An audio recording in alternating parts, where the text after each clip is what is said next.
رسول اللہ صلی اللہ علیہ وسلم نے فرمایا، جب تم میرے بارے میں کوئی بات سنو جس سے تمہارے دل مانوس ہوں اور تمہارے رونگٹے اور جسم ڈھیلے پڑ جائیں، یعنی تمہیں اطمینان ہو جائے، اور تم سمجھو کہ یہ بات تم سے قریب ہے، تو میں تم سے زیادہ اس کے قریب ہوں۔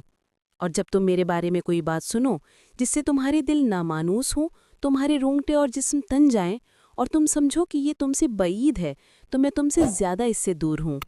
آسان الفاظ میں حدیث کی وضاحت مفہوم بھائی نبی صلی اللہ علیہ وسلم نے فرمایا، جب تم کوئی بات میرے نام سے سنو تو اگر وہ بات دل کو اچھی لگے، دل اسے قبول کرے، رونگٹے آرام ہو جائیں، یعنی طبیعت مطمئن ہو جائے، اندر سے محسوس ہو کہ ہاں یہ نبی صلی اللہ علیہ وسلم کی بات جیسی لگتی ہے، تو سمجھ لو کہ وہ بات میرے قریب ہے، یعنی غالباً صحیح ہے۔ اور اگر وہ بات دل کو عجیب لگے، دل اسے نہ مانے، جسم سخت ہو جائے، یعنی طبیعت بے چین ہو جائے، لگے کہ یہ بات نبی صلی اللہ علیہ وسلم جیسی نہیں لگتی، تو سمجھ لو کہ میں اس بات سے دور ہوں، یعنی یہ بات مجھ سے منسوب نہیں ہونی چاہیے۔